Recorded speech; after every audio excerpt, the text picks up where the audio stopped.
Canada, our vast, often understated nation, looks pretty calm on the surface, doesn't it? But what if the most significant chapters of its history were written by people who were forced to operate in the shadows? Imagine a Canada where the loudest stories are just background noise, while the real architects of its destiny are the ones nobody noticed. Between 1880 and 1950, a handful of Jewish refugee families, driven from Europe by persecution and an almost superhuman will to survive, stepped onto Canadian soil. They arrived, fleeing pogroms and the Holocaust, with absolutely nothing. No English, no cash, no welcoming committee. Just the clothes on their backs and the traumatic memories of what they'd left behind. Yet, in what seems like the blink of an eye, these families didn't just make a life, they quietly engineered the very fabric of our society. Today, their great-grandchildren aren't just successful, they're the silent power brokers. They control the food on your plate, the news on your phone, and the skylines of every major city. You've never voted for them, you likely don't know their names, but they've discreetly financed half the political campaigns you have heard of. This isn't just about making money, it's about shaping a nation from the shadows. So buckle up, because we're about to count down the 5 extraordinary clans who didn't just survive Canada, they fundamentally built it. Our story begins with Samuel Bronfman, a name that echoes through Canadian history, though perhaps not as loudly as it should. The Bronfman saga is a masterclass in turning persecution into power. Picture this: 1889, Selkirk, Manitoba. A 6-year-old boy, Samuel, steps off a train, his pockets empty, his Yiddish accent thick, carrying the weight of a Jewish family fleeing the violent pogroms of Bessarabia. From those humble beginnings, a titan would rise. His family tried farming, but Samuel was a natural entrepreneur, spotting opportunities where others saw hardship. By the early 1900s, the family had moved into the hotel business, where they discovered a lucrative sideline: selling liquor. This was the seed. Samuel's real genius, however, bloomed during Prohibition. While others saw a ban, Samuel saw an arbitrage opportunity. By 1924, he transformed a modest mail-order whiskey operation into Seagram, a name that would soon become synonymous with the planet's largest distiller. His strategy was legendary. From the Canadian side of the Detroit River, particularly around Windsor, Seagrams became a lifeline for thirsty Americans. Crates of fine Canadian whiskey would vanish into intricate networks flowing south into the dry United States. When the U.S. finally repealed Prohibition in 1933, Seagram was perfectly positioned. While American distillers scrambled to restart, Bronfman's company had vast stockpiles and an established brand. The company's stock soared, and with its newfound capital, Seagram began buying up prime real estate across Montreal, securing its place at the heart of the city's economy. But Samuel Bronfman's real trick wasn't just making money, it was how he kept it. His mantra was simple: reinvest every cent before the government could figure out what a holding company was. This philosophy birthed Semp Investments, a name so deliberately bland that few ever bothered to open its filings. Yet behind that facade lay a colossal empire, over 200 subsidiaries, including a Hollywood studio, Universal Studios, and a chemical giant. Semp was a financial black hole, sucking in profits and quietly diversifying the family's influence. The second generation, Charles and Edgar, split the empire. Charles, known for his deep commitment to philanthropy, took charge of charitable endeavors. Edgar, with a more flamboyant streak, famously bought Universal Studios. The results are profound. The Bronfman family bankrolls Birthright Israel, a program that has connected hundreds of thousands of young Jews to their heritage. And they were instrumental in building the magnificent Montreal Symphony Hall. Even now, the family collects royalties from movies you stream tonight. The net result? A dynasty that began with a Russian Jewish kid fleeing persecution now funnels about $2.5 billion in liquid wealth, plus foundations holding another $1.8 billion.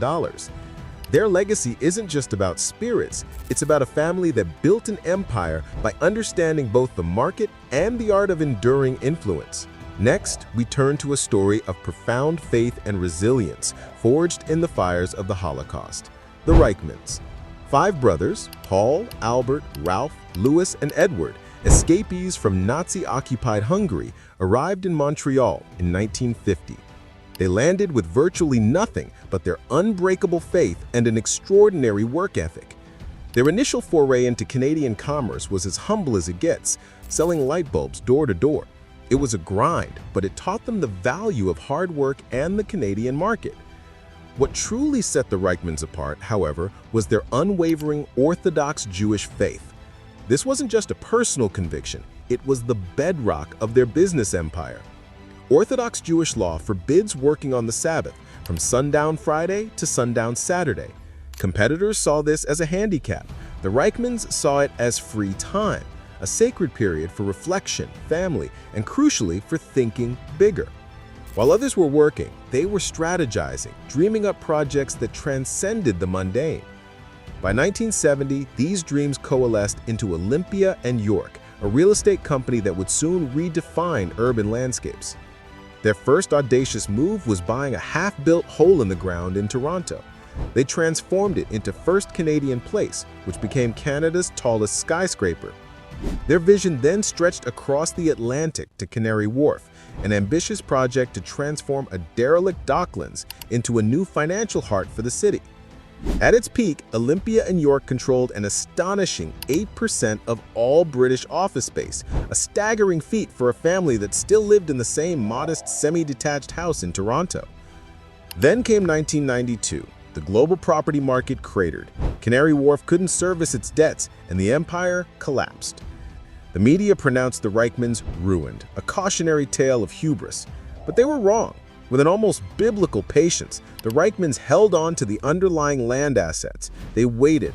For 20 long years, they waited.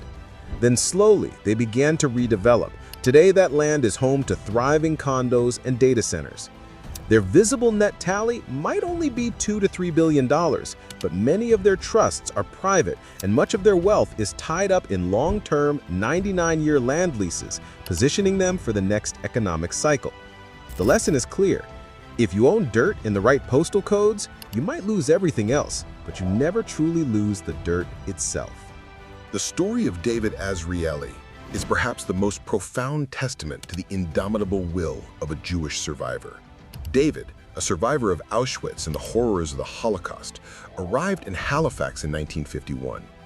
He stepped off the gangway with a suitcase, zero English, and the indelible scars of his past.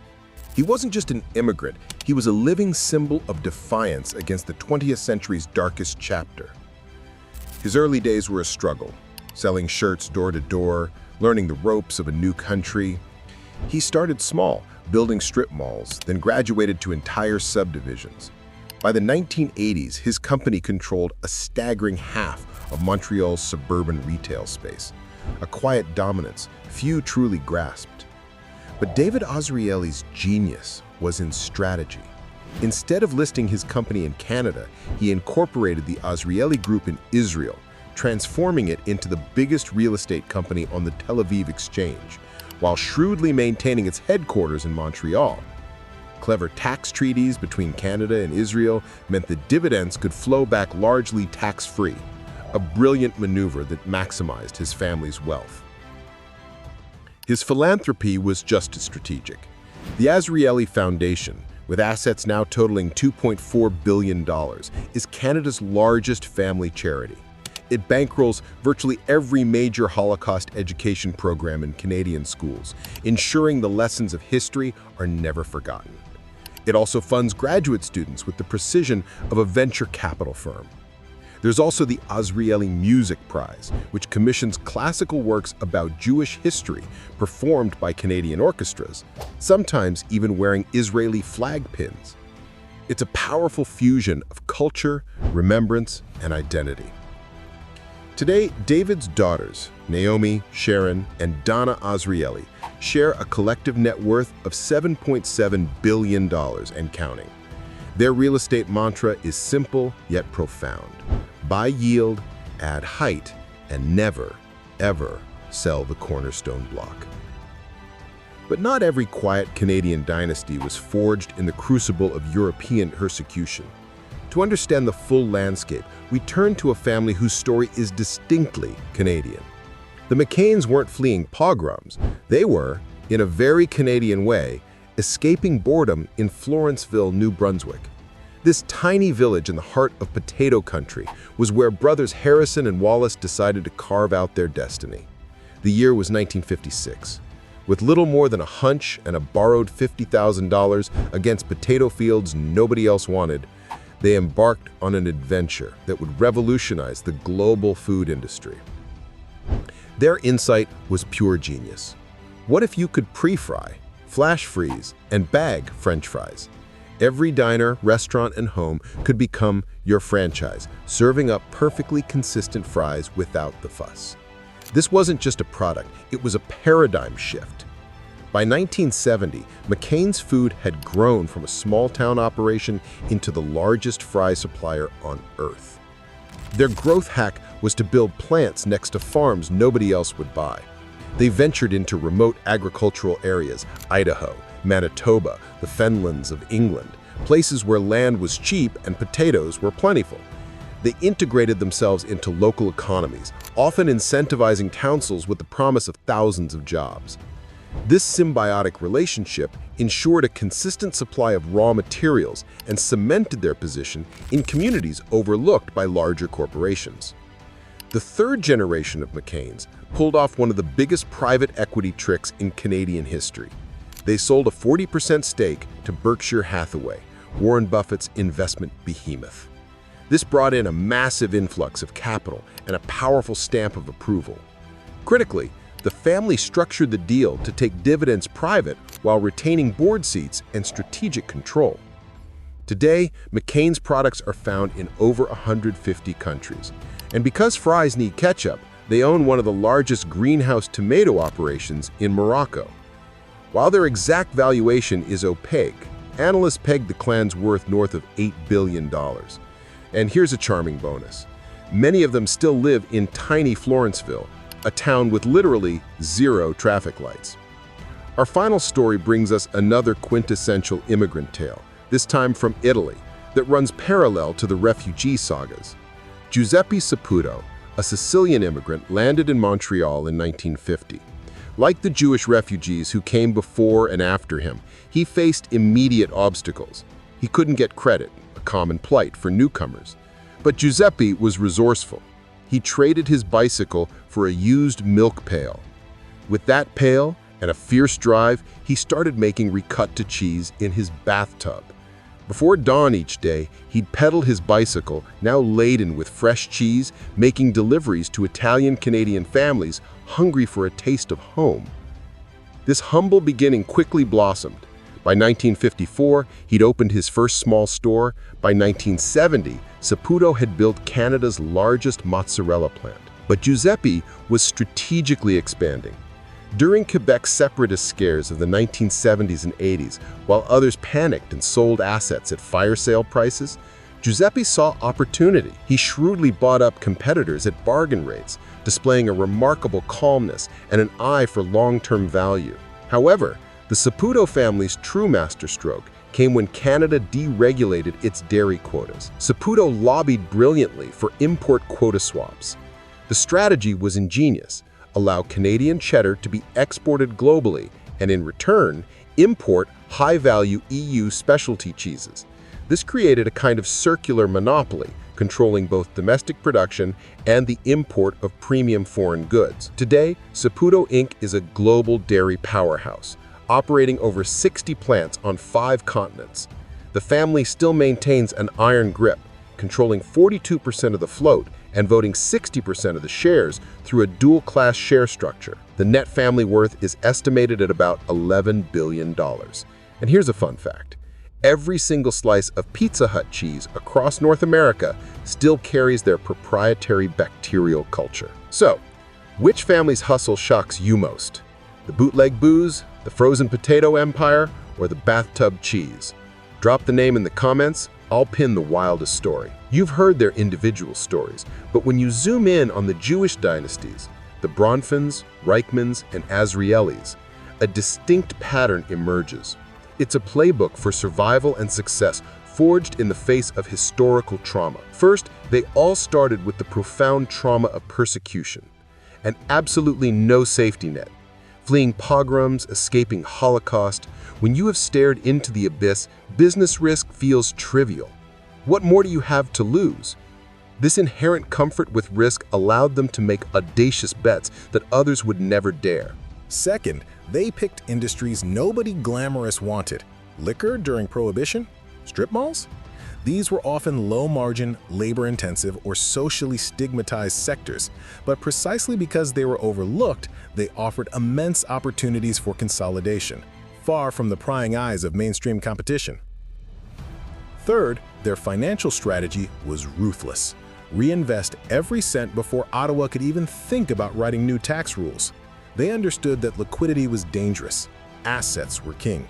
And when new tax rules arrived, they were already a step ahead, diversifying through complex structures that kept their wealth beyond the reach of government coffers. Fourth, they mastered the art of anonymity. They kept the family name off flashy assets, preferring to operate through shells and trusts. This wasn't just about privacy, it was about protection. It made them harder to target, harder to tax, and harder to scrutinize. Fifth, they understood the power of kinship and community. For the Jewish families, this often meant marrying within the faith and building insular networks of absolute trust. Cousins sat on boards, creating an impenetrable web of loyalty that kept control firmly within the family. Sixth, philanthropy was a masterstroke of strategy.